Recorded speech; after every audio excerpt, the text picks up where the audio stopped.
Today we want to talk about the last of the 8 Beatitudes that begin the Sermon on the Mount. And it's found in Matthew chapter 5, verses 10, 11, and 12. Let me read those 3 verses to you.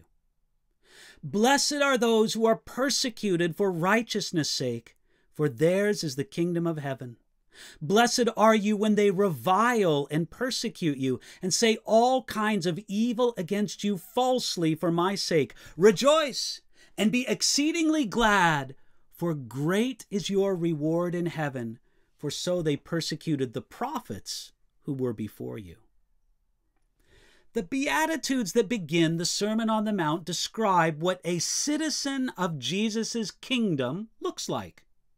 They don't so much tell us how to enter the kingdom as they do show us what those who have Jesus for their king will live like. They will be poor in spirit, recognizing their need for God. They will mourn over their sinful condition and that of this lost world. They will have a meek, gentle attitude that trusts God more than self.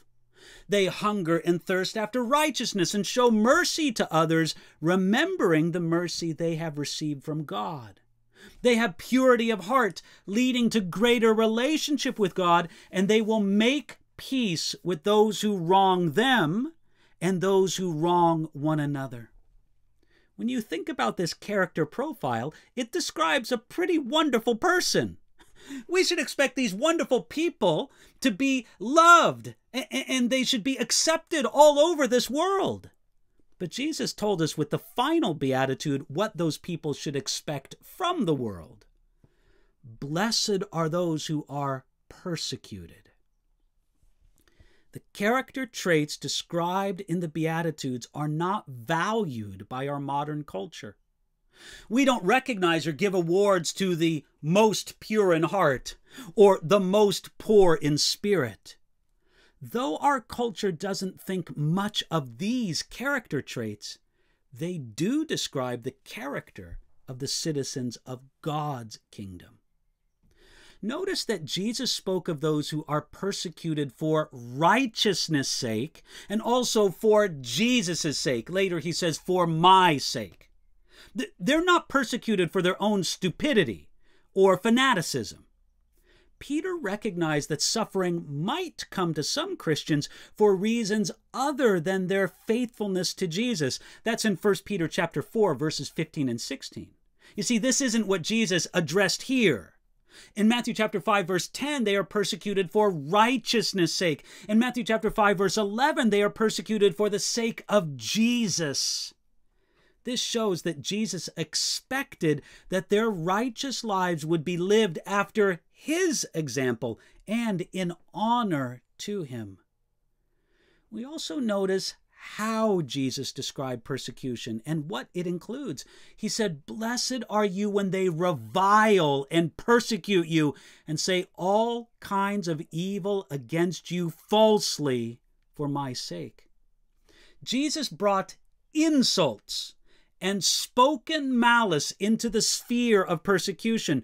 We cannot limit our idea of persecution to only physical opposition or torture. Now, it did not take long for these words of Jesus to ring true to his followers. Early Christians heard many enemies say all kinds of evil against them falsely for Jesus' sake.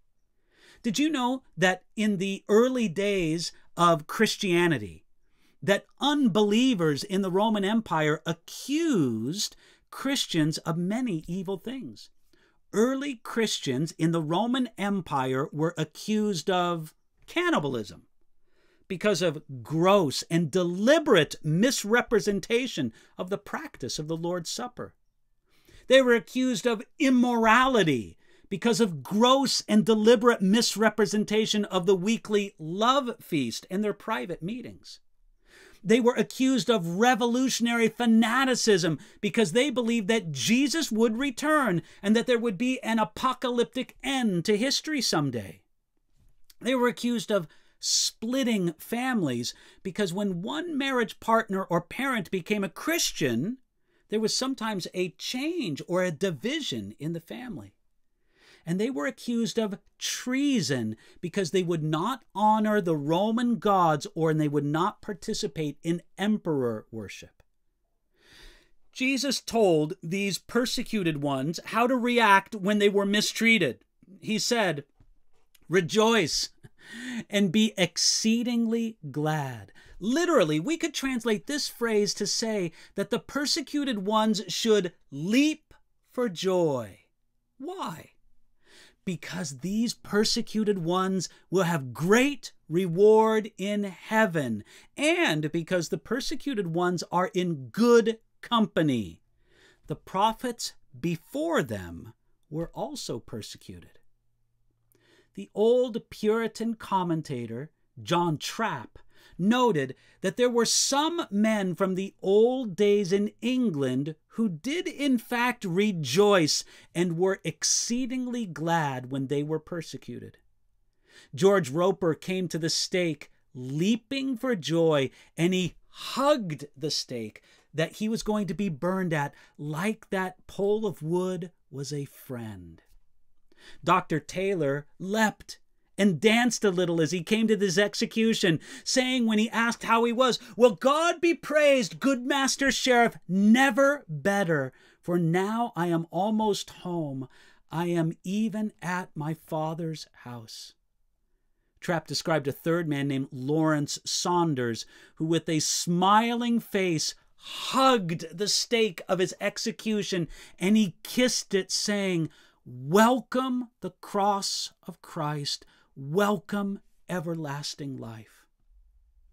Yet, the world persecutes these good people because the values and character expressed in these Beatitudes are so opposite to the world's manner of thinking. Our persecution may not be much compared to others. We think of our dear persecuted brothers and sisters in places outside the Western world. But listen, if no one despises your Christianity, if no one speaks evil of you, are these Beatitudes traits of your life? May God make us true citizens of His kingdom, even if it means some persecution and being spoken evilly against along the way.